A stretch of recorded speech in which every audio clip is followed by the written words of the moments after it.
Merci Seigneur. Alléluia. Tout à l'heure, j'étais assis là-bas avec Pacom. Et puis, on parlait et puis il me dit, tu sais, Dieu m'a béni. Je dis, ah bon? Il dit, oui, Dieu m'a béni. Je m'attendais à ce qu'il me parle d'une entreprise, d'un virement. Il dit, Dieu m'a donné une femme.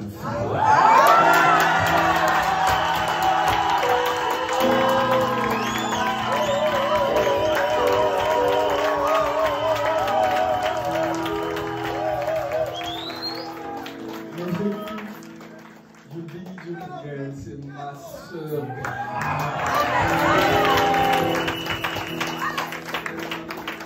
Mais j'ai eu une autre pensée aussi. Je regardais l'hôtel et puis je disais, ah, pas comme c'est beau. Moi j'aime bien les beaux hôtels comme ça. Et je lui ai dit, c'est un mini La Défense un peu. Il me dit, non, tout ça. Et puis, j'étais en train d'apprécier l'hôtel quand soudainement j'ai eu la pensée suivante. Ce qui donne de la valeur à l'hôtel, ce ne sont pas les gens qui sont dans l'hôtel, ce n'est pas le propriétaire, ce n'est même pas la beauté de l'hôtel, parce que cet hôtel était mort. Ce qui donne de la valeur à l'hôtel, c'est votre présence.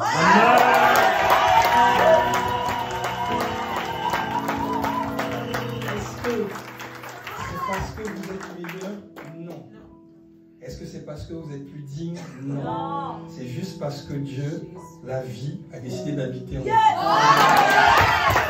La réalité, c'est que nous sommes une bénédiction pour l'autel. De la même manière que Gaël nous a parlé de la chair la semaine dernière en nous montrant le cheval de Troie qui est rentré dans la forteresse, l'autel ne s'est pas rendu compte. Il a fait une entrée.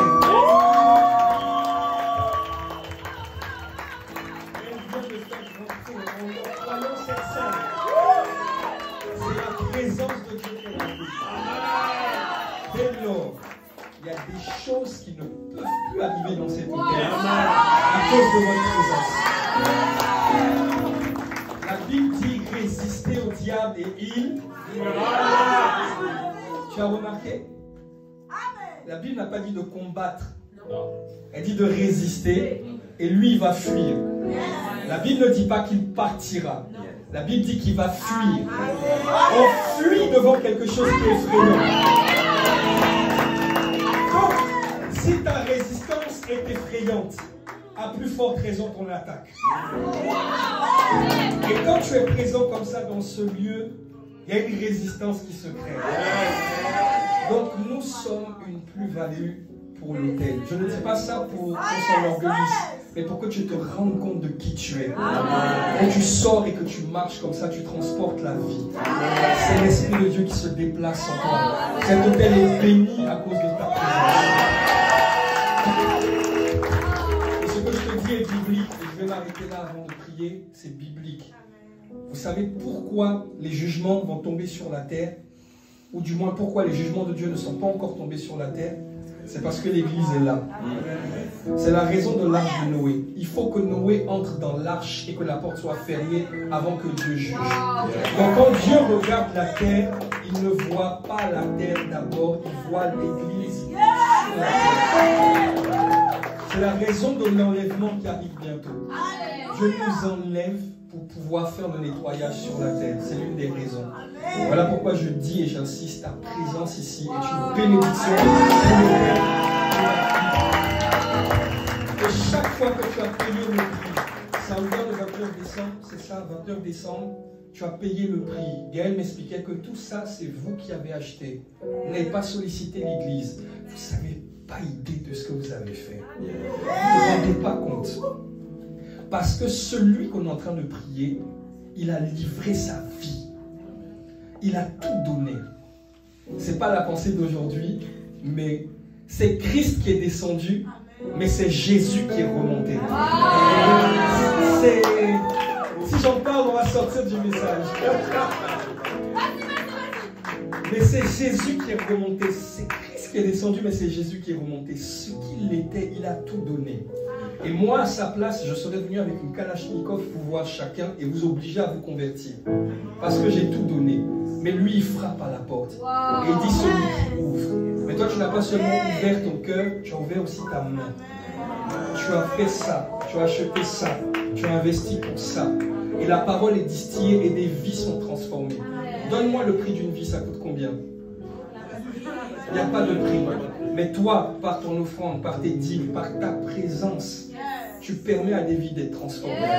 Tu n'as pas oublié. Moi, je t'ai oublié. Joël t'a oublié, pas comme t'as oublié. Ton responsable t'a oublié. Mais il existe un réseau social dans le ciel qui ne va jamais disparaître. Le LDS. Le LDS. TikTok va passer. Facebook va passer. Insta va passer. Snapchat va passer. Mais le LDS ne passera pas. C'est quoi le LDS? Le livre de souvenirs. Ton nom est marqué là-bas. Les actions qu'on a vues, les actions qu'on n'a pas vues. Les moments où c'était difficile pour toi, mais tu as dit je donne quand même ma semence. Personne n'a vu tes larmes. Personne n'a vu ton frigo vide. Personne n'a vu ton découvert. Personne n'a vu les commissions d'intervention. Personne n'a reçu les appels que ton banquier t'a envoyés. Personne n'a vu ça. Mais tout ce que les gens voyaient chez toi, tu venais à l'église, tu souriais, tu chantais. Tu es venu ici, tu as dansé. Tu penses que ce n'est rien. C'est le grain de s'élever qui dépasse la montagne. C'est le grain de s'élever qui dépasse la montagne. Que ton cœur soit complexé à Dieu. Alléluia. Amen. Est-ce que tu connais le chant qui dit je louerai l'Éternel? Tu connais? Tu vas suivre? Bon, qu'est-ce que tu connais? Saint-Esprit, nous t'invitons, tu connais? Saint-Esprit, nous t'invitons, on peut aller avec ça? Amen. Bon, c'est pas ma gamme. Tu peux me suivre si je me lance? Oui. J'ai obligé. Saint-Esprit, nous t'invitons.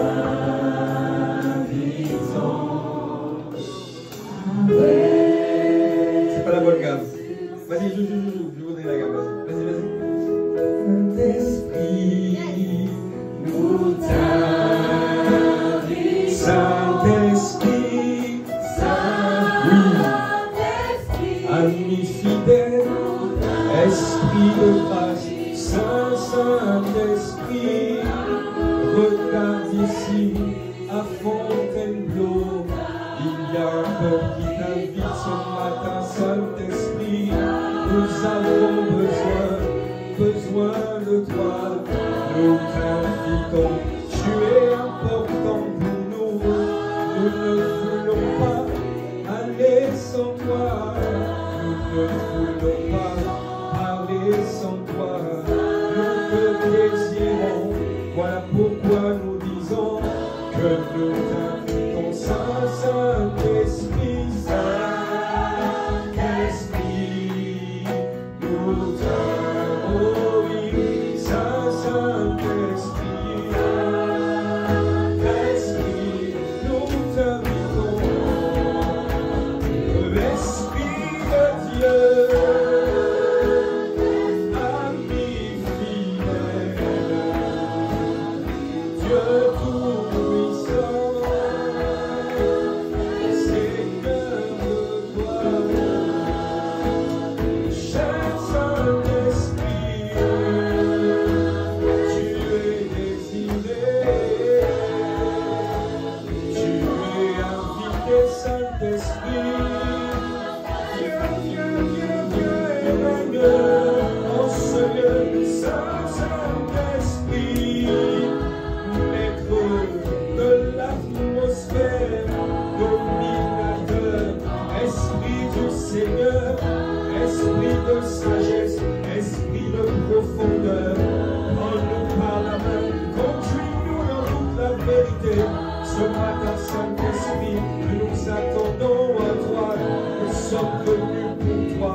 Nous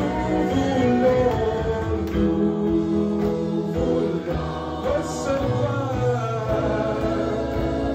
ce que tu veux nous donner, que tu veux nous donner. Nous voulons, nous désirons, nous voulons recevoir le pain d'aujourd'hui. Dès qu'il sort de ton trône, tel qu'il est relâché, tel que tu le dis, nous voulons répéter les paroles qui sortent du trône ce matin. Nous voulons recevoir tout ce que tu veux nous donner. Aucun plan de l'homme, que les plans divins, que les plans de Dieu. Nous voulons. C'est pour ça que nous sommes là ce matin, pour recevoir le pain d'aujourd'hui, la parole d'aujourd'hui, le message d'aujourd'hui, la pensée d'aujourd'hui. Nous voulons recevoir de toi, recevoir de toi, ta pensée, tes paroles. Et au-delà de ça, c'est ta personne que nous désirons. Nous voulons. Aïe, aïe, aïe, aïe. Recevoir tout ce que tu veux nous donner, que tu veux nous. Alors viens régner, viens régner, viens régner, viens régner. Sois libre au milieu de Saint-Esprit. Nous t'invitons. Oh oui, viens régner, Esprit de Dieu, viens régner, viens régner. Sois libre au milieu de nous, Saint-Esprit, nous t'invitons. Viens régner, oh nous t'attendons, sois libre, Esprit de Dieu, nous t'invitons. Viens, oui, viens, rétablis ton règne. Sois libre au milieu de nous. Nous t'invitons. Oui, Saint-Esprit, nous t'invitons. Tu es le bienvenu, Saint-Esprit. Shalamalakate. Cher Saint-Esprit, nous t'invitons. Inabralamalekete. Oh, Saint-Esprit. Je l'ai malamalamarakatolobola. Saint-Esprit, Shalama, établis ton règne, établis ton règne, établis ton règne, avant tes plans, Saint-Esprit, établis ton règne, Esprit de Dieu, Saint-Esprit, établis ton règne, dans ma vie, dans mes finances, dans mon travail. Esprit de Dieu établi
de Dieu, nous te rendons grâce. Merci pour ta main dans nos vies. Saint-Esprit, regarde nos cœurs. Rien n'est caché devant toi. Si quelqu'un fait semblant, tu le sais. Mais si quelqu'un est sincère, tu le sais aussi. Tu vois ce matin, dans cette journée que tu as faite, Esprit de Dieu, nous nous attendons à toi. Nous ne sommes pas venus passer du temps. Nous sommes venus le racheter. Et nous avons besoin de ta grâce. Amen. Alors viens inspirer, comme le dit notre Père l'apôtre Yvan, les paroles de nos bouches et les pensées de nos cœurs. Accorde-nous la grâce d'entendre le pain d'aujourd'hui. Personne ici ne prétend être qualifié. Mais c'est toi qui qualifies ce que tu appelles. Et celui que tu as appelé, ce n'est pas le pasteur, ce n'est pas le leader. C'est quiconque est présent dans cette salle. Alors accorde-nous de rencontrer la parole que tu as prévu de nous donner aujourd'hui. La raison pour laquelle tu nous as appelés aujourd'hui. Nous comptons sur ta grâce et nous aimons ta présence, Saint-Esprit. Imparfait, c'est vrai, mais nous t'aimons quand même. Parce que tu nous as accordé la grâce de te connaître. Nous te rendons grâce. Au nom de Jésus, nous avons prié. Amen, amen, amen, amen. Alléluia. Alors pendant que tu es encore debout, élève la voix pendant 2 minutes pour l'apôtre Yvan, pour le pasteur Maud, pour l'apôtre Yves, pour maman Abby. Élève la voix pendant 2 minutes, de recommander à la grâce de Dieu. Laisse-toi conduire. Père, merci pour les parents que tu nous as donnés. Merci pour l'apôtre Yvan, l'apôtre Yves. Merci pour le pasteur Maud, pour le pasteur Abby.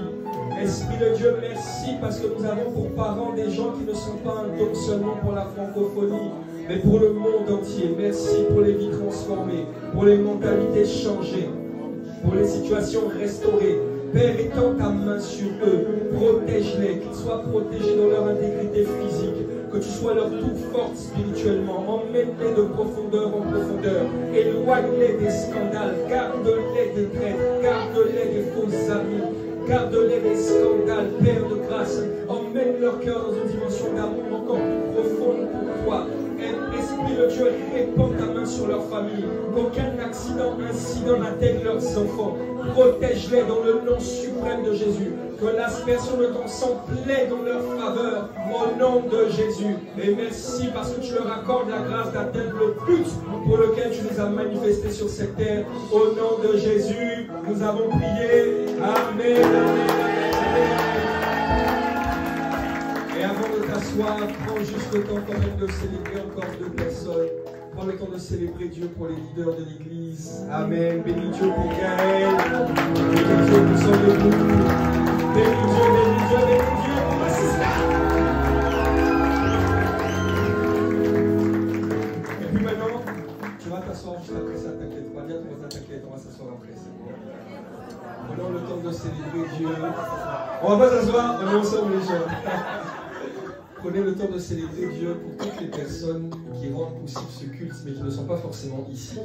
On ne les voit pas, mais par leur service, par leur diligence, c'est possible. Bénissons Dieu pour eux. Que le Seigneur vous localise là où vous êtes. Qu'il nous rencontre partout de vos besoins. Certains, c'est par vos prières, d'autres, c'est par vos secours, d'autres, c'est par votre service. Que Dieu se souvienne de vous au nom de Jésus. Maintenant, regarde ton voisin, fais-lui un sourire 3.5. Voilà. Et maintenant, tu peux t'asseoir. Alléluia. Bénissons le Seigneur pour les chants. Amen.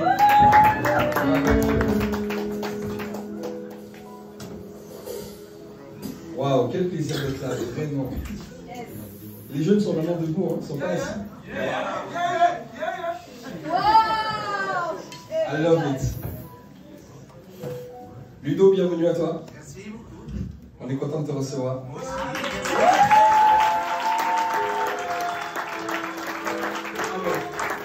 Nous avons commencé une nouvelle série. Je peux dire nous, non, parce que je me sens à Fontaine-Bleau. C'est ma church. Je suis membre d'ici, non? On peut venir tous les dimanches. On a commencé un thème la semaine dernière sur les forteresses. Viens avec moi, les forteresses. Et c'est le nerf de la guerre. It is the nerve of the guerre. Non, je rigole. C'est le nerf de la guerre. Détruire les forteresses. Et la semaine dernière, Gaël nous a parlé de la chair. la taupe infiltrée. Qui se rappelle? On nous a parlé de sarx, donc les 5 sens, le goûter, le toucher, la vue, l'odorat, l'ouïe. Et on nous a montré comment la chair était un allié de Satan. Alléluia. Voici, Genèse chapitre 0, verset 0. Dieu. Maintenant, après ça, Genèse chapitre 1, verset 1. Au commencement, Dieu créa les cieux et la terre. Verset 2. La terre était informe et vide. Les ténèbres étaient à la surface de l'abîme et l'Esprit de Dieu se mouvait au-dessus des eaux. Ok. La Bible dit que Dieu fait toutes choses à merveille. Comment Dieu peut commencer à créer Genèse 1, verset 1, et puis Genèse 1, verset 2, on dit que la terre devint informe et vide. En fait, je vous ai donné le tips. On dit que la terre était informe et vide, mais vous connaissez ça pour certains. L'hébreu de était, c'est tohu bohu. Ça veut dire est devenu, est passé d'un état à un autre. Qu'est-ce qui s'est passé?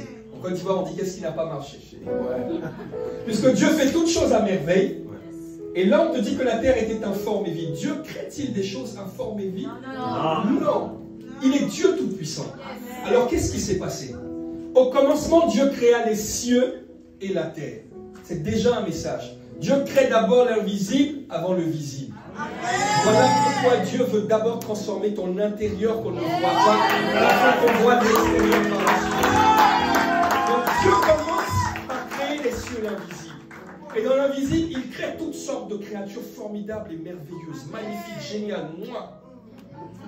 Et puis il crée un ensemble d'anges, d'archanges et tout ça, parmi lesquels il y a une sorte de trio dont nous parle la Bible. Peut-être qu'ils étaient plus, mais la Bible met le focus sur 3 d'entre eux. Michael. Pas Jackson. Michael. Mike, c'est la bagarre, c'est la défense, la protection. Ensuite, il crée Gabriel. Gabriel, c'est la poste, le message. C'est les inbox, les DM. Et puis, il y en a un, on le surnommait Lulu. Il s'appelait Lucifer. Dieu lui donne la musique. Dieu lui donne le business. Dieu lui donne la beauté. Dieu lui donne plusieurs choses comme ça. Alors, ces trios-là avaient l'habitude d'être dans le conseil de Dieu. Et ils ont remarqué une chose que Moïse a expérimentée. Quand Moïse parlait à Dieu, vous allez voir le rapport avec les forteresses, hein. Quand il parlait à Dieu, quand il descendait, il était obligé de couvrir son visage parce que la gloire de Dieu était sur lui. Quelqu'un connaît ce verset? Ok. De la même manière, quand il rentrait dans la présence de Dieu, ces 3 anges-là, avec les autres certainement, et qui ressortaient, ils étaient irradiés par la gloire de Dieu. Si le soleil est capable de modifier ton teint quand tu t'exposes au soleil, à plus forte raison le créateur du soleil. Donc ils étaient irradiés. Alors quand ils sortaient comme ça de la présence de Dieu, donc là je schématise, hein. Alors je vous préviens, moi je plaisante beaucoup, ok? J'aime beaucoup rigoler, donc on est ensemble. Quand ils sortaient de la présence de Dieu, les 3 remarquaient que les followers sur leur page TikTok augmentaient. Ils remarquaient qu'ils avaient plus d'abonnés sur leur YouTube. Pourquoi? Parce que quand ils sortaient de la présence de Dieu, il y avait l'irradiation de la présence. Gabriel disait, ah, gloire à Dieu. Michael disait, ah, gloire à Dieu. Mais Lucifer a dit, intéressant. Il remarque que quand il marche, on dit, oh, c'est Lulu. Ah, c'est Lulu. Waouh, waouh. Lucifer, waouh, regardez comment il est beau. Waouh, waouh. Et là, l'orgueil a été trouvé en lui. Alors Lucifer s'est dit, on va le voir, c'est dans le message. Je vais moi aussi monter. Alors il y a une guerre dans le ciel. Et là, la bonne nouvelle, c'est que ce n'est même pas Jésus qui est combattu. Ce n'est pas Dieu qui a combattu. Lucifer a séduit 1/3 des anges. Au commencement, quand Dieu crée les cieux et la terre, il n'y a pas de problème. Il y a 0 problème. Il n'y a pas le mal. Ça n'existe pas. Tout est parfait. Il n'y a que la vie. Le jour où Satan décide de faire sans Dieu, pour la première fois de l'histoire de la vie, il existe l'opposé de Dieu. Il existe une autre manière de vivre sans Dieu. Voilà pourquoi on dit que Satan est le père du mensonge. Il est l'origine de la vie sans Dieu. Il a engendré une manière de vivre sans Dieu qui n'existait pas avant. Alors, un tiers des anges qui avaient cru en lui se sont rebellés et ils ont été chassés du ciel. Alors, ils sont devenus l'opposé de Dieu. C'était automatique. Me suivez? Dès lors, Lucifer est devenu Satan et les anges déchus sont devenus des démons. Le problème, c'est que le siège social de Lucifer pour opérer, c'était la terre. Plus précisément, en Éden. Ézéchiel dit, tu étais en Éden, un jardin de Dieu. Mais ce n'est pas le but du message, il faut que je reste focus sur une forteresse. Ok? Et donc Lucifer a été précipité sur la terre. C'est cet instant-là que la terre est devenue informe et vide. Et c'est la raison pour laquelle les ténèbres étaient à la surface de la Bible. Ok? Dès lors, il existe maintenant deux manières de vivre. La manière de vivre avec Dieu et la manière de vivre sans Dieu, avec toutes ces découlantes. Alors, qu'est-ce que Dieu fait? Il allume la lumière, verset 4, je crois. Et quand il allume la lumière, que la lumière soit, il sépare la lumière d'avec les ténèbres et il donne une définition. La lumière s'appelle jour, les ténèbres s'appellent nuit. Il distingue deux camps. Et Dieu a toujours raison. Il distingue deux camps. Alors quand Dieu maintenant va continuer, je vais rapidement pour mon intro, et qu'il va créer maintenant l'être humain, il va former l'homme de la poussière de la terre, il va souffler un souffle en lui, il va le placer dans le jardin d'Éden, il va lui dire cultive et garde. Mais au milieu du jardin, Dieu va mettre l'arbre de la vie et l'arbre de la connaissance du bien et du mal. Pas le bien ou le mal. C'est un bien auquel il y a toujours un mal associé. Pourquoi Dieu fait ça? Parce que dorénavant, Dieu est intègre. Il y a deux types de vie qui existent.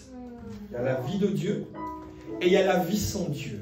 Cette vie sans Dieu se caractérise par du bien, mais attention, il y a toujours un mal associé. Alors que dans la vie de Dieu, il n'y a aucun projet de malheur pour toi. C'est ce qu'il explique à Jésus. Et il dit à Adam, l'arbre de la connaissance du bien et du mal, n'en mange pas. Parce que le jour où tu le touches, tu mourras. La mort, c'est la séparation d'avec Dieu. Vous me suivez jusque-là? Alors, Lucifer arrive à travers le serpent et il vient voir Ève. Dieu a-t-il vraiment dit de ne pas manger le fruit? Elle dit non, c'est pas ça qu'il a dit. Il a dit si on mange ça, on mourra. Satan a dit mais non, t'inquiète, mais non. En fait, tu sais quoi? Dieu sait que si vous mangez ce fruit, vous serez comme lui, pour la connaissance du bien et du mal. Parce que là vous êtes bien là. Mais vous n'avez pas remarqué qu'il vous manque une connaissance? Hein? Lui, il a ça, vous n'avez pas ça, c'est injuste. À ces paroles, Ève vit que le fruit était agréable. Suivez-moi bien. À ces paroles, forteresse a commencé à expliquer. Ève a vu un arbre qu'elle ne calculait pas est devenu soudainement beau. Si vous avez le verset, vous pouvez afficher pour illustrer. Hein. C'est dans Genèse chapitre 3. Ève a vu soudainement que l'arbre était beau, agréable à la vue et précieux pour ouvrir l'intelligence. Elle en mangea et elle en donna à son mari qui était auprès d'elle et il en mangea. Vous me suivez? Voici un petit tips pour chacun d'entre nous. Avez-vous remarqué que quand Ève a mangé, il ne s'est rien passé? C'est quand Adam a mangé qu'il s'est passé quelque chose. Dieu était en train de nous donner un message déjà. Il était en train de dire, quand il parle de Ève, il ne parle pas du sexe féminin. Il parle de l'Église. Et dans l'Église, c'est les hommes et les femmes. On est l'épouse de Christ. Vous me suivez? Quand Ève a mangé de l'arbre du fruit défendu, il ne s'est rien passé. Vous savez pourquoi il ne s'est rien passé? Parce qu'elle était auprès de son mari. C'est quand Adam a mangé que quelque chose a changé. Dieu est en train de nous dire que tant que l'épouse de Christ reste attachée à l'époux, même s'il lui arrive de chuter, il n'y a pas de problème parce que l'époux est là. C'est si l'époux pose une mauvaise action que ça a une influence sur l'épouse. Mais par la grâce de Dieu, l'époux Jésus a posé la bonne action. Alléluia. Et donc, quand elle a mangé du fruit, quand Adam a mangé le fruit, c'est là que le jugement est apparu. Ok? Dès qu'Adam a mangé le fruit, regardez ce qui s'est passé. Quand Dieu est venu le rencontrer le soir, la première chose qu'Adam a remarqué, c'est qu'il a remarqué qu'il était nu. Il a cherché à se couvrir de cette nudité-là avec des feuilles de figuier. Et quand Dieu est venu, Dieu l'appelle et Adam se cache. Dieu dit, mais où es-tu? Vous savez très bien que Dieu savait, n'est-ce pas? Il dit, où es-tu? Adam dit, j'ai entendu ta voix, j'ai eu peur et je me suis caché. Rappelez-vous, le deuxième style de vie, c'est un style de vie sans Dieu. Maintenant, Adam qui avait l'habitude d'entendre la voix de Dieu et de courir vers Dieu, quand il entend la voix de Dieu, quand il entend le message de Dieu, la pensée de Dieu, dès qu'on parle de Jésus, il prend peur et il veut se cacher de Jésus. C'est l'attitude des gens du monde. Va prêcher l'évangile, les gens n'ont pas envie d'écouter, ce n'est pas leur faute. C'est la vie sans Dieu. C'est puissant, c'est puissant, c'est puissant, c'est puissant. Vous comprenez? C'est la conséquence même du péché. Alors Dieu dit, mais as-tu mangé du fruit? Il dit, c'est la femme qui est à côté de moi. Oh.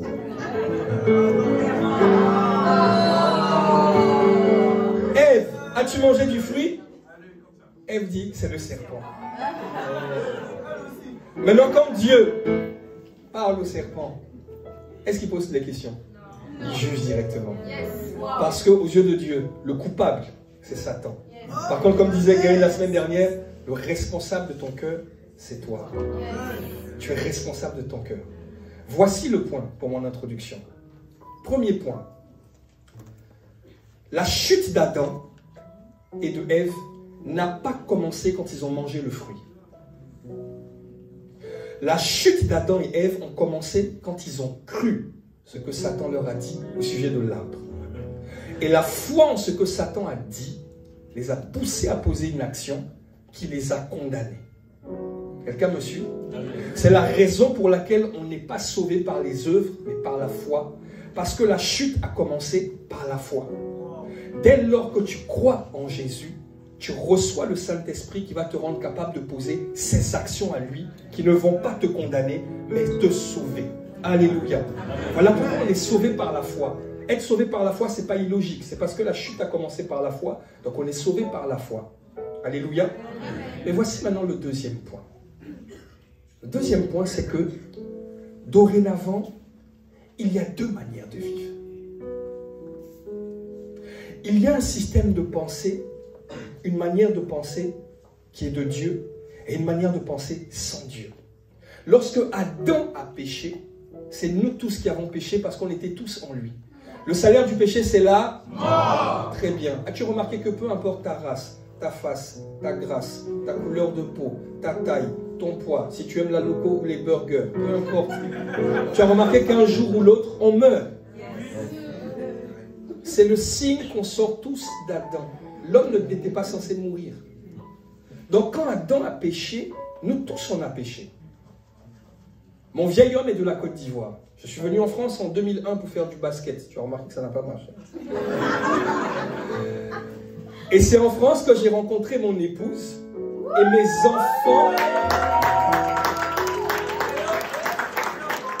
Ça c'est pour la loco de ce soir. C'est en France que j'ai rencontré mon épouse et le choix de venir en France, mes enfants sont nés en France. Et donc, mes enfants sont nés avec la culture française sur le territoire français. Ils sont français, quoiqu'avant, j'étais de la Côte d'Ivoire. Le mouvement de changer de pays a eu un impact sur ce qui est sorti de moi. C'est ce qui s'est passé avec Adam. Quand Adam a mangé du fruit, qu'il a désobéi, on était tous en lui. C'est nous tous qui avons été transférés du royaume de sa lumière au royaume des ténèbres. Voilà pourquoi tous les hommes meurent. Tous. Vous me suivez jusque-là? Alors, deux manières de vivre. Maintenant, les hommes, quand ils naissent de manière naturelle, ils ne pensent pas à Dieu. Ils sont isolés de Dieu, étrangers de la pensée de Dieu. Alors c'est compliqué. Et puis on nous dit qu'on est descendant du singe.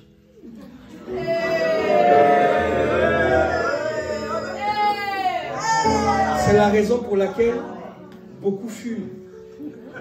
Parce que les animaux mangent les herbes. Donc comme toi aussi tu es descendant du singe, toi tu fais mieux. Tu fuis l'herbe. C'est un animal amélioré. Tu te gonfles la poitrine. Regardez la sagesse des hommes. Il y a marqué sur le paquet de cigarettes, fumer tue. Mais on vend quand même. Mais on dit non, non, non, on a marqué, on a fait ce qu'on avait à faire, on a marqué. Fume, mais on t'a prévenu. Regardez la sagesse des hommes. C'est ça la sagesse des hommes. Un monde déconnecté. Il y a des divorces, il y a des séparations, il y a des blessures, il y a des manières de penser qui ne sont pas de Dieu. Deux manières de voir les choses. Voici le deuxième point. Et je continue mon intro. On va voir 5 raisons pour lesquelles tu dois haïr les forteresses. Le 5e point est le suivant. La Bible dit, telles sont les pensées de l'homme, tel il est. Là, quand je parle, vous m'entendez? Ce que vous entendez là, ce n'est pas ma parole. Ce que vous entendez là, c'est la manifestation audible de ce que je pense. Quelqu'un me suit? Donc la véritable parole, ce n'est pas le son, c'est la pensée. Vous comprenez? Donc, quand la Bible dit « telles sont les pensées de l'homme, tel il est », c'est exactement la parole dont tu parles. Voilà pourquoi on dit « au commencement était la parole ». On parle de la pensée. Donc au commencement était la pensée. Donc ce que tu es, ce n'est pas ce que je vois, c'est ce que tu penses à l'intérieur de toi. Ça veut dire, si tu veux changer qui tu es, tu dois changer ce que tu penses. D'où la thématique, détruire les forteresses, parce que par la chute d'Adam, il y a un autre type de pensée qui s'est érigé en toi dès l'enfance, comme disait Gaël la semaine dernière. 1 Jean 5, 19. Le monde entier est sous la puissance du malin. Et le malin, c'est le père du mensonge. Imagine. Ce que toi et moi nous sommes, c'est le fruit de 3 choses en général. Ce qu'on a vu, ce qu'on a entendu et ce qu'on a expérimenté dans l'environnement où on a grandi. J'avais un ami qui s'appelle Fernand, il était asiatique. Et Fernand, si tu ne le vois pas, pourquoi vous regardez mon bro? C'est bizarre. Fernand qui était asiatique, si tu ne l'avais jamais vu, quand tu l'entendais au téléphone, tu aurais pu penser qu'il était complètement français de souche. Pourquoi? Parce que Fernand a grandi en France, il a vécu en France, il ne connaissait que la France, il ne connaissait même pas l'Asie. Pourquoi? Parce qu'il était exposé à ça. Donc ce que je voyais ne reflétait pas ce qui était à l'intérieur de lui. Me suivez? Je vous donne un deuxième exemple. Quand j'étais en BTS, j'ai perdu un ami à moi, qui s'appelait Joël. Et le jour qu'on est allé à ses funérailles, je n'étais pas converti encore, le prêtre faisait son message, et puis le prêtre a dit, aujourd'hui Joël est parti. Et là, j'ai eu comme un choc. J'ai regardé dans le cercueil, je voyais Joël. Mais pourtant, Joël était parti. Et je me suis posé une question toute bête, c'est pas un truc de fou que je vais vous dire, hein, c'est tout bête. Je me suis dit, mais Joël, c'était qui en fait? Est-ce que c'était celui que je voyais? Ou est-ce que c'est celui qui était à l'intérieur que je ne voyais pas? Ce que je vois là, c'est pas toi. Ça, c'est la fusion de papa et maman, toi. Mais ce que tu es, à l'intérieur, j'ai jamais vu. Voilà pourquoi Satan a utilisé le racisme pour détruire. Pourquoi? Parce que le racisme met un focus sur ça. Or ça, c'est la future nourriture des asticots. On a tous la même couleur. La couleur qu'on ne connaît pas. Parce qu'on est tous de la même couleur à l'intérieur. Mais Satan a changé le système de pensée et il nous fait marcher par la vue.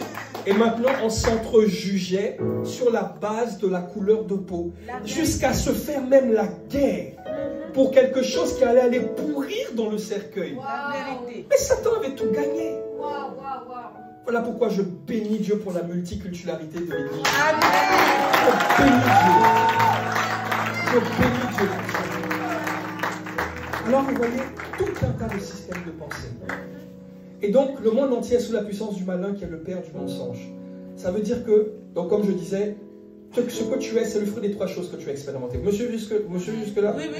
Ok. Donc, quand tu nais dans le monde, tu nais dans un monde qui est sous la puissance du malin. Et le malin est le père du mensonge. Qu'est-ce que le monde t'a donné comme information? Ce que tu es aujourd'hui dépend de là où tu as vécu. Moi, je pensais que j'étais un mec de Death, un gars des quartiers. Toi, tu pensais quoi de toi? Qu'est-ce que le monde t'a inculqué? C'est un mensonge. Parce que le monde est sous la puissance du malin qui est le père du mensonge. Donc, il est fort possible que ce que tu as toujours cru que tu étais soit un mensonge. Voilà pourquoi quand Jésus t'appelle, il ne dit pas venez, il dit revenez.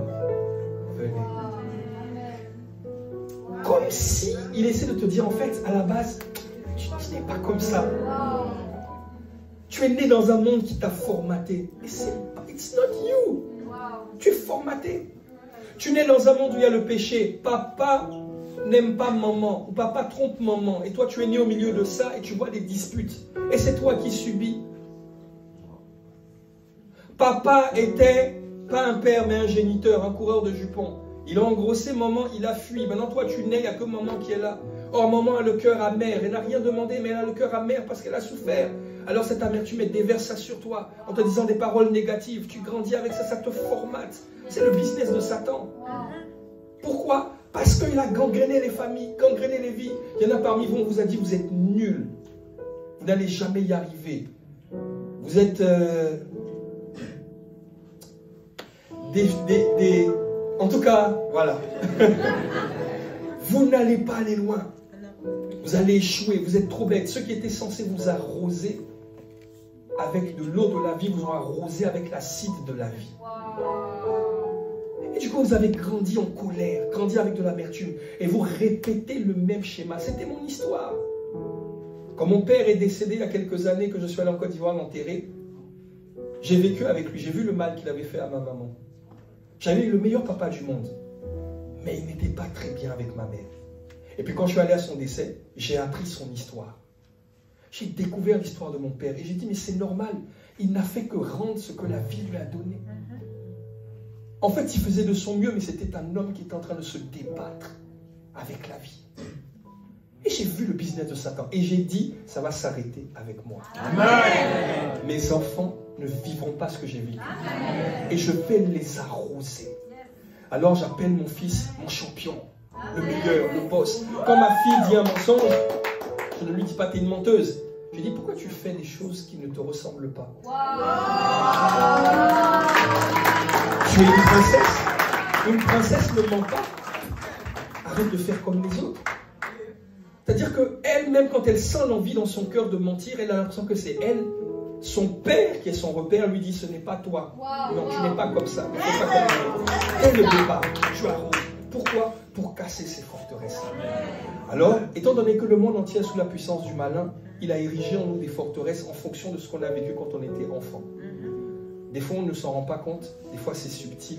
Des fois, on le perçoit, mais on ne sait pas que c'est ça. Et c'est de ça qu'on va parler aujourd'hui. C'est subtil. Alléluia. D'où le titre de mon message. 5 raisons subtiles. On va aller rapidement parce que j'ai déjà beaucoup parlé. Non, tu peux revenir. 5 raisons subtiles pour lesquelles tu dois haïr les forteresses. Yes. Ne vis pas une vie qui n'est pas la tienne. Satan a tout fait depuis ton enfance pour te faire croire que tu étais ce que tu étais. Et comme l'arbre qu'on ne devait pas manger, c'est l'arbre de la connaissance du bien et du mal, il t'a présenté le bien.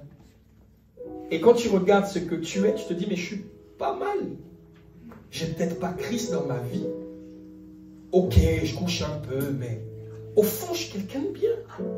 Ah, je prends une petite puff vite fait, mais voilà, moi je suis pas un peu phare. Je suis pas un alcoolique. Ouais, je me masturbe, mais ça va, voilà. Bon, moi je couche pas, je viole pas, je me masturbe. Ouais.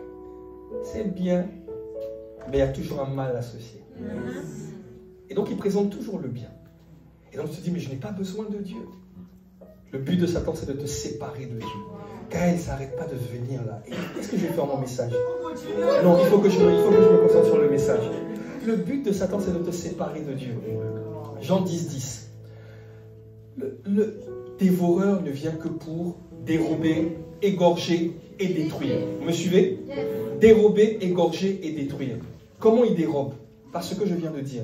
Par les systèmes de pensée qui se construisent quand on est petit. Par les mauvaises paroles. Il dérobe ta paix. Il dérobe ta joie. Il dérobe ta justice. Quand tu tombes dans le péché, quand tu couches, quand tu mens, il vole ta paix. Et qu'est-ce qui se passe quand tu as péché? Tu as remarqué? Tu n'as pas envie de te rapprocher de Dieu. Tu te sens indigne. Tu as envie de t'éloigner. C'est la phase numéro 2 qui est égorger. Égorger, c'est quoi? Dis-le. Couper la tête. Donc égorger, c'est séparer la tête du corps. Qui est la tête de l'église? Qui est le corps de l'église?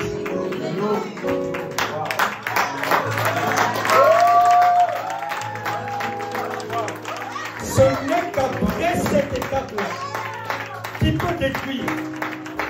Tant que le corps n'est pas séparé de la tête, il ne peut pas détruire. Voilà pourquoi la Bible dit résister au diable et il fuira.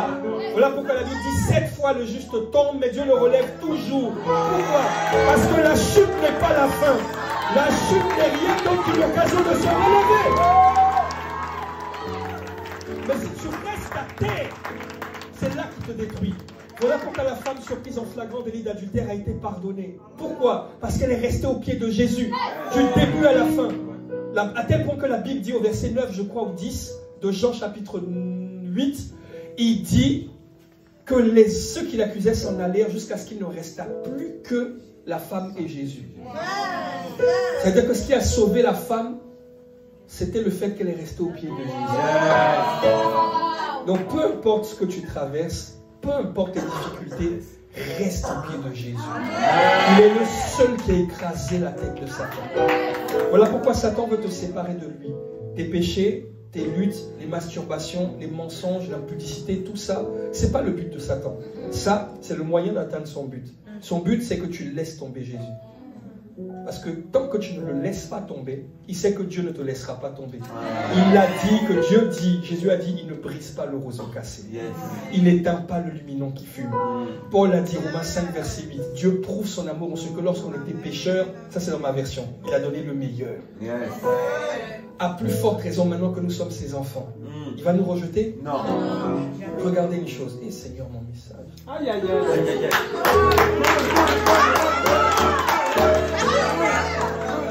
Non mais après, Pasteur Jana va me gronder.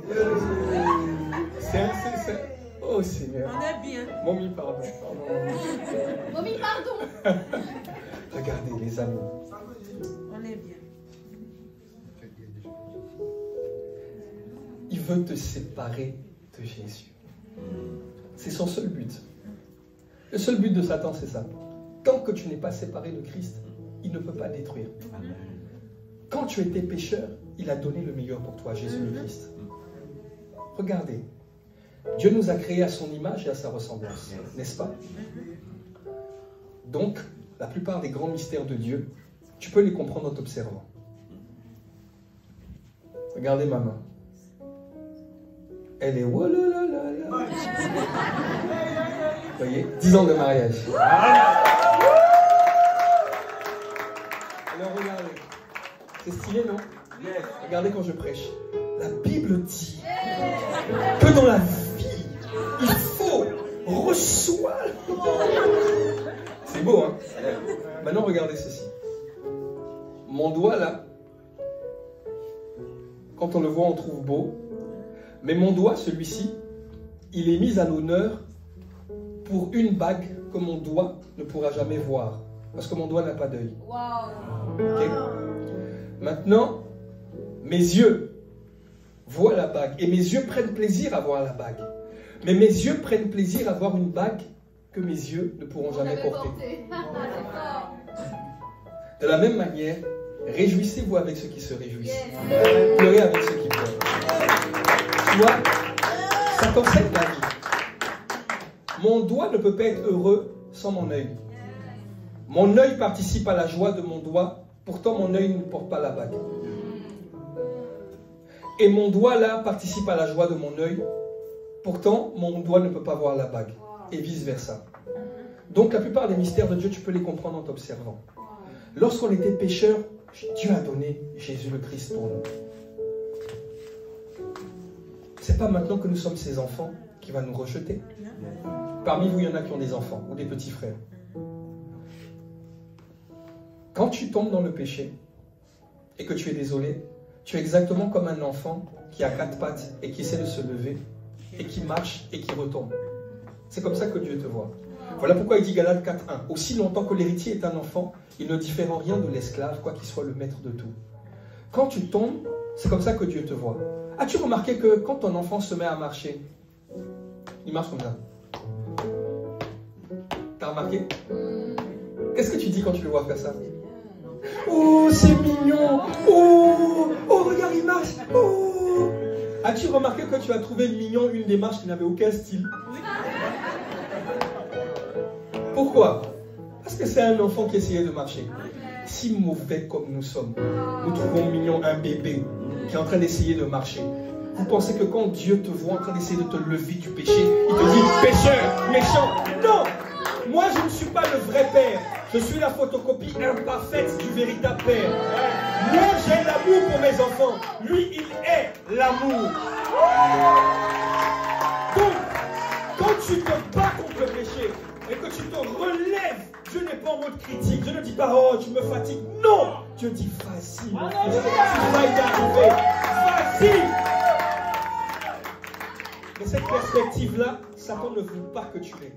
Un autre système de pensée pour te garder dans les ténèbres. Non, tu n'es pas digne. Tu as demandé pardon à Dieu comme ça. Après, tu t'es remasturbé. Tu as demandé pardon à Dieu comme ça. Après, maintenant, tu t'es encore masturbé. Tu t'es couché pour demander pardon. Bon, il n'y a plus de position. Hein. Donc, Dieu ne t'aime plus. Hein? C'est comme ça qu'il fait. Laisse-toi aller. Et après, tu finis avec des verdicts. Oui, la vie chrétienne, non, c'est compliqué. Non, non. Ne tombe pas dans le piège. Alléluia. Alors, 5 raisons subtiles. J'ai terminé, on va aller très rapidement. 5 raisons subtiles de haïr les forteresses. Avant ça, il faut définir ce que c'est qu'une forteresse. Une forteresse, c'est toutes les voix qui vont te parler à l'intérieur de toi. Toutes les pensées qui vont te dissuader de faire ce que Dieu veut. Tout simplement. Dès que Dieu attend quelque chose de toi, et quand toi, il y a une voix qui s'élève pour te dire de ne pas faire ce que Dieu a dit, c'est une forteresse. Elle se décline en 2 types de cas. Le premier cas des forteresses, c'est ce qu'on appelle les raisonnements. Les raisonnements, ce sont toutes les voix qui vont te dire de ne pas faire ce que Dieu veut que tu fasses, en t'expliquant pourquoi tu ne dois pas le faire. C'est toutes les voix qui vont être accompagnées par un « parce que ». Je ne l'aime pas parce qu'elle m'a insulté, alors que Dieu m'a demandé d'aimer. Je ne pardonne pas parce que ça fait 7 fois qu'il fait la même chose, alors que Dieu t'a demandé de pardonner. Tu peux justifier, expliquer pourquoi tu ne fais pas ce que Dieu te demande. C'est une forteresse, c'est un raisonnement précisément. Le but de Satan, c'est que tu ne sais pas qu'en enfer, il y a beaucoup de gens qui avaient raison. Ah oui. Il y a beaucoup de sœurs qui avaient raison de vivre une vie d'impudicité parce qu'elles ont aimé un homme sincère qui s'est moqué d'elles. Alors elles en ont eu marre de l'amour et elles ont commencé à donner leur corps à gauche et à droite. Elles sont en enfer aujourd'hui. Il y a beaucoup de gens qui ont eu raison d'aller assassiner l'assassin de leurs enfants et de laisser la colère entrer en eux. Parce que leur enfant n'avait rien demandé, il a été assassiné par un gars de quartier ou un gars de gang et il est allé se venger. Et aujourd'hui, il a gardé cette colère-là et il s'est retrouvé en enfer. Ils avaient raison. L'enjeu dans la vie, c'est pas d'avoir raison, c'est d'être juste. L'enjeu dans la vie, c'est pas d'avoir raison, c'est d'être trouvé juste. Parce que c'est la justice qui sauve, pas la raison. Ah oui, parce que tu as raison de rendre le mal par le mal. Hein. Ça, tu as raison. Mais est-ce que c'est ça que Dieu veut? Non. Ça, c'est les raisonnements. Et puis le deuxième cas des forteresses, c'est ce qu'on appelle les hauteurs. Les hauteurs, c'est tout ce qui va te pousser à ne pas faire ce que Dieu veut, sans t'expliquer pourquoi. Il n'y a pas d'explication. Tu te lèves le matin, tu es énervé. Qu'est-ce qu'il y a? Je ne sais pas. Tu es énervé pourquoi? Je ne sais pas. On t'a insulté? Non. Mais qu'est-ce qu'il y a? Je ne sais pas. Je me suis levé du mauvais pied. J'arrive à ici, c'est Fontainebleau, je prêche la parole, tu ne m'aimes pas. Pourquoi tu ne m'aimes pas? Je ne sais pas. Est-ce que je t'ai mal parlé? Non. Je ne sais pas, j'aime pas sa tête là, je ne le sens pas.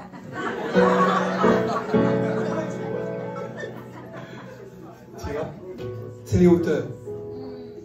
Tu as soudainement envie de frapper quelqu'un. Pourquoi? Il n'y a pas de raison. Tu as soudainement envie de fumer. Pourquoi? Il n'y a pas de raison. Tu as soudainement envie de faire du mal. Pourquoi? Il n'y a pas de raison. Ce sont les hauteurs. Les hauteurs sont généralement liées à des hommes forts qui étaient dans ta famille depuis longtemps. C'est-à-dire des esprits qui régnaient principalement dans ta famille. Peut-être que dans ta famille, tu as remarqué qu'aucun mariage n'a tenu. Et tu remarques que toi, tu as vraiment envie de coucher à gauche et à droite, tu n'arrives pas à te stabiliser. Mais il n'y a pas forcément d'explication. Tu n'as pas forcément eu un passé impur, mais tu as des prédispositions à faire du mal sans explication. C'est souvent lié à ça. Dans ta famille, c'était surtout la colère, la bagarre. Et bien toi aussi tu as cette colère-là, mais tu ne sais pas pourquoi. Il y a un peuple en Côte d'Ivoire, on dit eux, c'est la bagarre. On dit eux, ils ont un fort caractère, c'est tout le temps la bagarre. Dès que tu parles que c'est la bagarre. Hein? C'est un peu comme ça. Vous voyez, ça c'est les hauteurs. Ok? Et il faut les renverser parce que ni les forteresses ni les hauteurs n'accomplissent les desseins de Dieu. En fait, c'est la manière de vivre de quelqu'un d'autre. Parce que dans la vie, il y a deux camps. La manière de vivre de Dieu et la manière de vivre de Satan.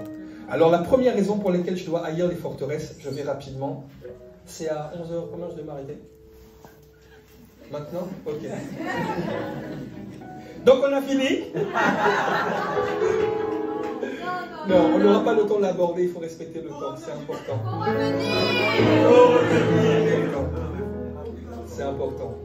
Mais les amis, sincèrement, ce qu'il faut retenir, je vais m'arrêter là et peut-être que la prochaine fois, je vais rentrer vraiment directement dans la pensée. Hein? Non. Ok.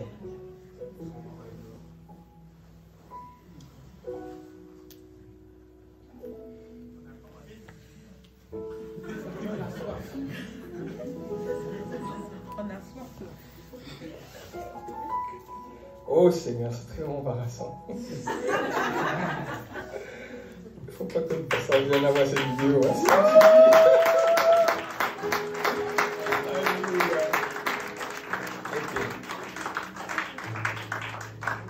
Ok. J'ai pas la conviction de donner même un point. Je pense qu'on peut atterrir sur ça. Mais la chose à retenir est la suivante, les amis. Je vais terminer avec ce point-là. Vous voyez, comme on est toujours dans la phase introductive, j'ai juste coulé sur ce que Gaël avait donné comme message la semaine dernière. On a parlé de la chair. Moi, je vous ai parlé du contexte. Il y a deux manières de vivre. Il y en a une seule qui mérite d'être vécue. C'est celle de Jésus le Christ. Est-ce que quelqu'un peut mettre Philippiens chapitre 2 à partir du verset 5 dans la version Parole de vie? Il est digne d'être écouté. Tu vois, parce que Satan n'a rien fait pour toi. Dieu, lui, il a tout donné pour toi. Jésus n'est pas un mythe. Regarde-moi. J'ai travaillé 18 ans dans le groupe Crédit Mutuel Alliance Fédérale. J'ai un brevet de technicien supérieur en banque, marché des particuliers. J'ai un bachelor en théologie. Je suis propriétaire de mon chez-moi. Je suis marié depuis 10 ans, j'ai 2 enfants. Donc je ne suis pas fou. J'ai toute ma tête. Et je suis très intelligent par la grâce de Dieu. Et pourtant, je crois en Jésus-Christ. Vous comprenez? Regardez. On l'a, vous l'avez, la régie? 8 secondes? C'est pas grave, tu peux mettre 8 secondes quand même. Regardez. Ayez en vous les sentiments qui étaient en Jésus-Christ. Termine avec ça. Continue. Lequel, existant en forme de Dieu, n'a point regardé comme une proie arrachée à être l'égal de Dieu. Dans la version Parole de vie, on dit, il n'a point regardé à ça, quoi qu'il était Dieu depuis toujours. Jésus est Dieu. Ok? Mais regardez. Mais il s'est dépouillé lui-même, en prenant une forme de serviteur, en devenant semblable aux hommes. Et ayant paru comme un simple homme, il s'est humilié lui-même, se rendant obéissant jusqu'à la mort à la croix. On va s'arrêter là. C'est comme si vous êtes Dieu. Les hommes, ce sont les asticots. Et afin de sauver tous les asticots, vous renoncez à votre humanité pour devenir asticots. Vous vivez parmi les asticots. Sauf que vous ne faites pas ce que les asticots font. Vous prenez une douche et tout ça. Ils sont dans des trucs bizarres. Mais tout en vous, en tant qu'asticot, vous avez envie de commettre ces choses. Mais mais vous ne pouvez pas le faire. Alors vous priez pour avoir la force de ne pas le faire. Et puis afin que tous les asticots soient sauvés, vous devez aller mourir de la pire des morts, afin que les asticots qui vont croire en vous soient sauvés et deviennent des êtres humains. Alors que vous allez demeurer asticots éternellement. C'est ça que Jésus a fait. Jésus le Christ, on ne connaissait pas Jésus avant qu'il ne vienne. Il était la parole. Il était le Dieu Tout-Puissant. La puissance, la domination reposait sur lui. Ésaïe 9, verset 5 ou 6 dans certaines versions. La domination reposait sur ses épaules. Ce n'est pas lui qui était porté par la domination. C'est la domination qui se reposait sur lui. Tellement il était puissant. Alors quand il a vu le péché de l'homme, qu'Adam nous a tous livrés, qu'on était prisonniers des forteresses, il est venu comme un homme sur la terre. Parce que Dieu fait les choses justement. C'est un homme qui a vendu l'humanité, il faut que ce soit un homme qui répare. Alors il est venu dans un corps humain qu'on appelle Jésus, mais à l'intérieur duquel il y avait Christ, le roi qui est roi. Il a vécu comme nous. Christ est descendu, il a vécu comme nous. Et il est mort à la croix pour nous. Et quand il est ressuscité, il n'est pas ressuscité comme il était descendu. Non. Luc chapitre 24, verset 36. Quand il est ressuscité, il n'est pas ressuscité en tant que Dieu. Non. Il est ressuscité en tant qu'homme. Et il est remonté au ciel comme un homme. Et il ne sera plus jamais comme il était avant. Plus jamais. Dans l'espoir qu'un jour, toi, tu décides de croire en lui, mais de traduire cette foi-là par l'acceptation de son système de pensée à lui. C'est lui la véritable forteresse, la tour forte. Regardez, Luc 24, verset 36. Jésus est ressuscité et c'est le moment où que Dieu illumine les yeux de ton cœur pour que tu voies ce que je veux te montrer là. Jésus est ressuscité et il y avait un gars, Thomas, il avait fait Sciences Po. Il dit, les gars, là on est en 2024, 2025, il y a l'IA. Ça doit être une IA de Jésus que vous avez vu, c'est pas le vrai. Il dit, mais Jésus est ressuscité. Il dit, non, non, non, moi si je ne vois pas, je ne crois pas. Tandis qu'il parlait de la sorte, lui-même Jésus se présenta au milieu d'eux et il leur dit, la paix soit avec vous. On y va? Saisi de frayeur et d'épouvante, il croyait voir un... Il croyait voir un... Je répète encore, il croyait voir un... Regardez le verset 38. Mais Jésus leur dit, pourquoi êtes-vous troublés? Et pourquoi pareille pensée s'élève-t-elle dans vos cœurs? Pourquoi vous croyez que c'est un esprit que vous voyez? Regardez, 39. Voyez mes mains, voyez mes pieds. Il dit, c'est bien moi. Regardez, touchez-moi et voyez. Un esprit n'a ni chair ni os. Qu'est-ce qu'il est en train de dire? Il est en train de dire, les gars, je suis un humain. Verset suivant, 40. Et en disant cela, il leur montra ses mains et ses pieds. Pourquoi? Parce qu'il y avait les trous. Parce qu'il y avait les trous. On continue? Comme dans leur joie, ils ne croyaient pas encore et qu'ils étaient dans l'étonnement, il leur dit, avez-vous ici quelque chose à manger? Regardez. Ils lui présentèrent du poisson rôti et un rayon de miel. C'est mon verset préféré. Parce que là, c'est Jésus dans son corps glorifié. Le corps que tu vas avoir à l'enlèvement. Ou le corps qu'on va avoir quand on va être ressuscité pour lui. Ok? Et il dit, donnez-moi à manger. Et qu'est-ce qu'on lui présente? Du poisson rôti et un rayon de miel. Moi, je pense que c'était attiqué poisson qu'on lui a fait. Mais c'était tellement bon, comme il ne connaissait pas ça, c'était bon comme un rayon de miel, tu vois. Ça veut dire que dans ce corps glorifié là, si tu aimais le McDo, tu aimais le poulet, tu pourras continuer de manger ça. Sauf que tu ne pourras plus grossir, tu ne pourras plus tomber malade. C'est un corps qui ne peut plus tomber malade, qui est parfait. C'est un corps qui traverse les murs. Je peux peut-être t'embêter pour avoir un document administratif. Je peux être en train de te parler là et puis tu m'informes que il y a le PSG qui est en train de jouer. Ah, je reviens. Pouf, je suis assis à côté de Nasser. Et je regarde le match.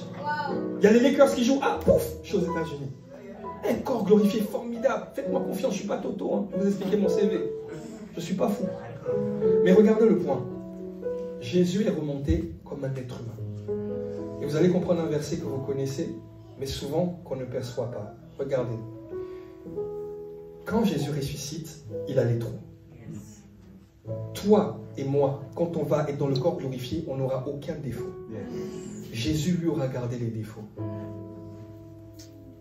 Quand on ira au ciel et que Jésus viendra te prendre dans les bras, tu verras les trous. Mais toi, quand tu regarderas ta main, il n'y aura aucun trou. Il est remonté dans un corps humain. Voilà pourquoi j'ai dit c'est Christ qui est descendu, mais c'est Jésus qui est remonté. Tu ne me crois pas? Apocalypse chapitre 5, versets 4 à 6. On a fini, hein. Dans 1 minute j'ai terminé, ne vous inquiétez pas. Apocalypse chapitre 5, versets 4 à 6. Jean se retrouve au ciel et il voit les jugements qui vont venir. C'est la scène où personne n'est trouvé digne d'ouvrir le livre et d'en rompre les sceaux. Alors tout le monde se met à pleurer et Jean se met à pleurer parce que personne ne fut trouvé digne d'ouvrir le livre et d'en rompre les sceaux. Alors, verset 5, l'un des 24 vieillards lui dit, ne pleure point. Le lion de la tribu de Juda, le lion de la tribu de Juda a vaincu pour ouvrir le livre à 7 sceaux. Verset 6, regardez. Je vis au milieu du trône, au centre de commandement, le plus haut niveau de puissance, au milieu des 4 êtres vivants, au milieu de 24 vieillards, un lion, un buffle musclé, un dinosaure costaud, un agneau qui était comme cicatrisé, immolé. Ça veut dire que celui qui est au milieu du trône, le plus puissant de l'univers, a l'apparence du plus faible des animaux. Wow. Afin que ce soit dans les faiblesses que Dieu soit.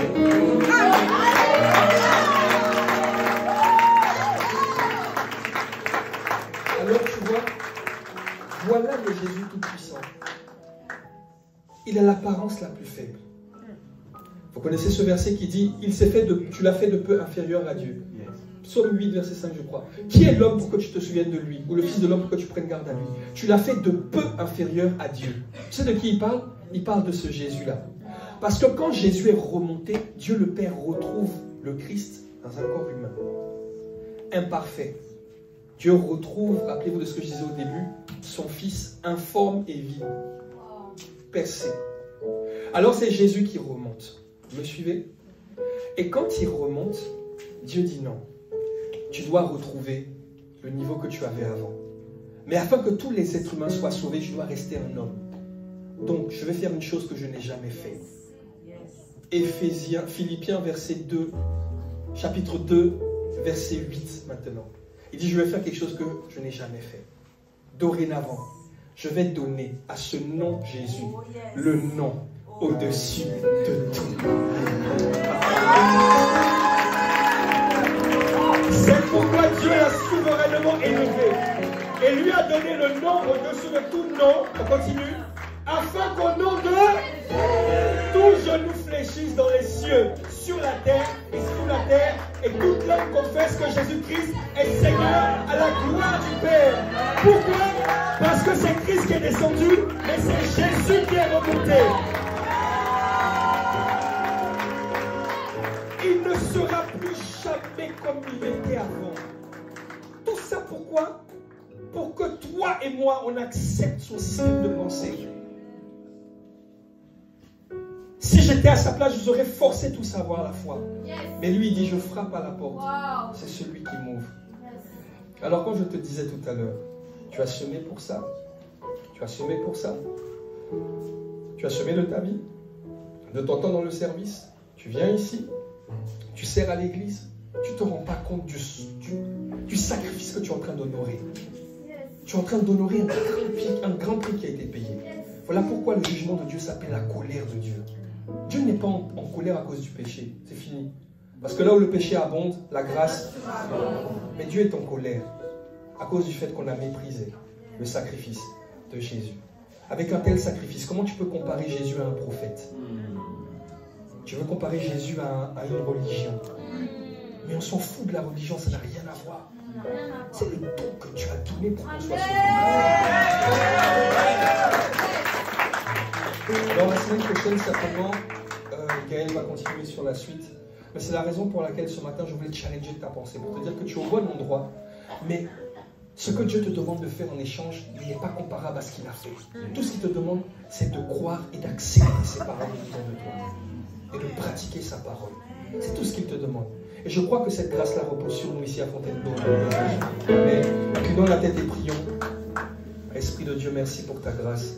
Les chantres, vous pouvez nous rejoindre. Merci pour ta grâce, Seigneur. Esprit de Dieu, nous bénissons ton nom.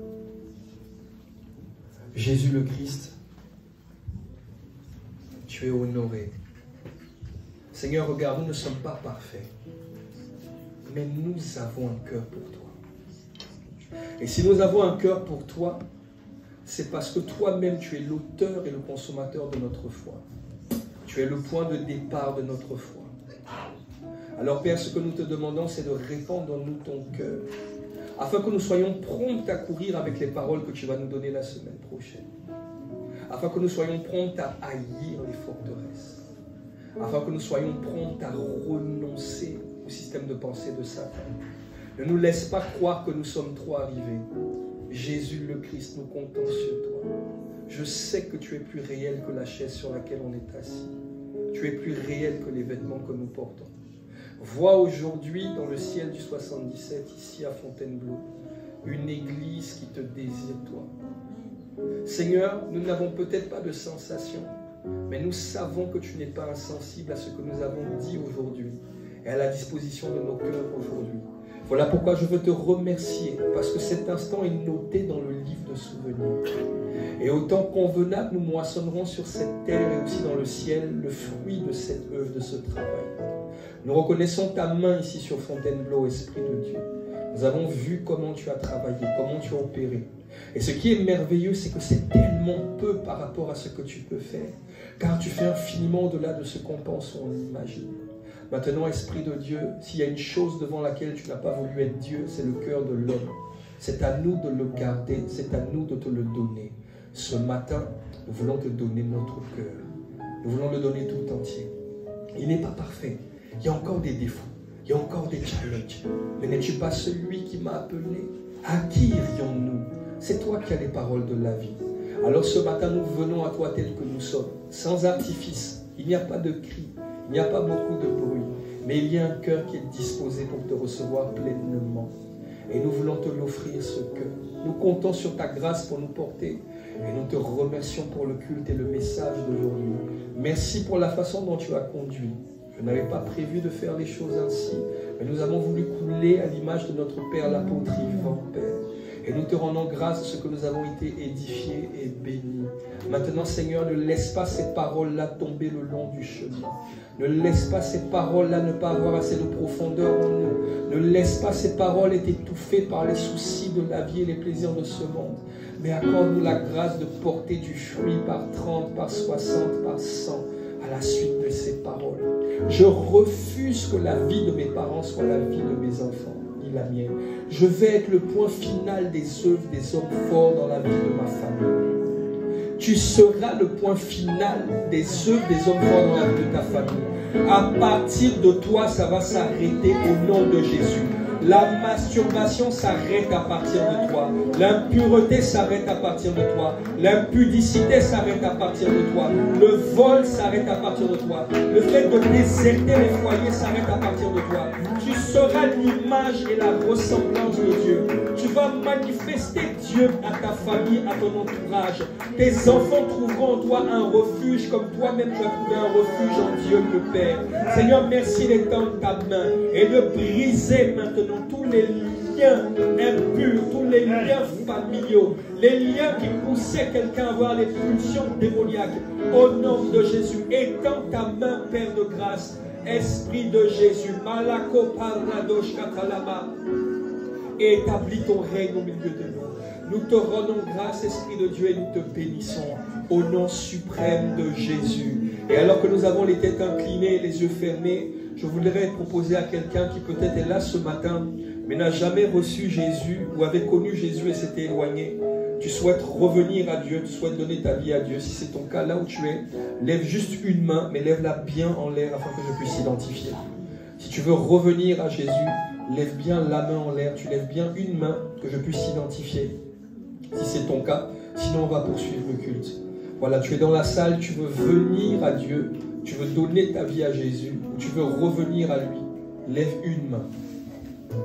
Si tu la lèves, lève-la bien. Tu as levé la main? Tu lèves la main? Ok.